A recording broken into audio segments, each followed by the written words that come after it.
वार्ता के बीच इस वक्त ये बड़ी अपडेट आ रही है। ईरान ने पाकिस्तान पर दबाव बढ़ाया। इस्लामाबाद में ईरान के खिलाफ चल रहे अवैध युद्ध को समाप्त करने में मदद के लिए पाकिस्तान के मध्यस्थता प्रयासों का मेजबान है। ये युद्ध न केवल ईरानी राष्ट्र और सभ्यता के खिलाफ एक जघन्य अपराध है, बल्कि इसने क्षेत्र और विश्व की सुरक्षा को भी खतरे में डाल दिया। अब ये देखना बाकी है कि क्या अमेरिका मेजबान की मध्यस्थता के प्रयासों का सम्मान करता भी है या नहीं।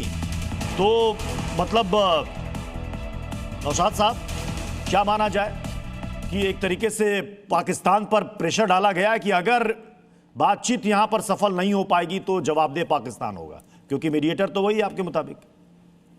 देखिए, सीधी सीधी बात, मैं दो चार बातें कह के रुखसत होना चाहूंगा। गर्म बहसें यहाँ पे चल रही हैं। सबसे पहली बात तो यह, जो मेरी बात अधूरी रहेगी तो उसको मैं पहले कंप्लीट कर लूं। देखिए, इधर के डेलीगेशन में आपको पीएचडी होल्डर्स मिलेंगे, उधर के डेलीगेशन में आपको ज्यादातर इन्फ्लुएंसर और इस तरह की शख्सियतें मिलेंगी। लेकिन असल बात ये नहीं है। असल बात यह है कि इधर का डेलीगेशन जो गया है वो ईरान की बात करने के लिए गया है, अपने इंटरेस्ट की बात करने के लिए गया है, जबकि अमेरिका वहां अमेरिकन इंटरेस्ट की बात करने नहीं आया, बल्कि इजरायली इंटरेस्ट की बात करने आया। ये बहुत अहम पॉइंट है।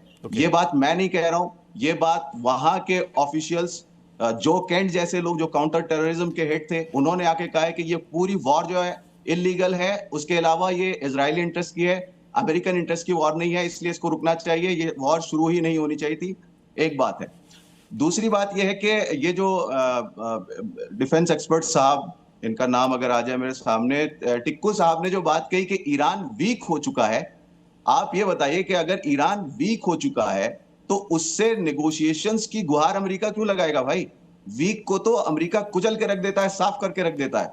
नेगोशिएशंस के लिए दोबारा बुलाना और गुहार लगाना और पाकिस्तान को मीडिएटर बनाना, ये इस बात की दलील है कि ईरान पूरी मजबूती के साथ उसको खड़ा हुआ है। और जो वीक हुआ है वो अमेरिका खड़ा हुआ है, जो वीक हुआ है वो इजराइल खड़ा हुआ है। उसको घुटने पर लेके आया है ईरान, तब जाके वो टेबल पर आया है नेगोशिएशंस की। तो ये तो बिल्कुल फैक्ट है। और दूसरे कि चाइना ने प्रेशराइज किया ईरान को बात करने के लिए, इसको भी मैं बिल्कुल ही डिनाई करूंगा। ऐसा बिल्कुल भी नहीं है। ईरान के फैसले उसके अपने हाथों में है। Strategic partner. अच्छा, मुझे बस एक जवाब दे दीजिएगा सैयद साहब, क्या ईरान की तरफ से इस्लामाबाद अप्रोच किया गया था कि आप आइए मध्यस्थता कीजिए? जो बात सामने आ रही है वो सिर्फ और सिर्फ ये है कि कई मुल्कों के नाम पे मैंने बिल्कुल सीधा सवाल पूछा, क्या ईरान की तरफ से अप्रोच किया गया था इस्लामाबाद? है वो मैं आपको सीधा जवाब दे रहा हूं। ईरान की तरफ से अप्रोच नहीं किया गया। पाकिस्तान को अमेरिका ने प्रीफर किया है, ईरान ने उसको एक्सेप्ट किया है सिर्फ।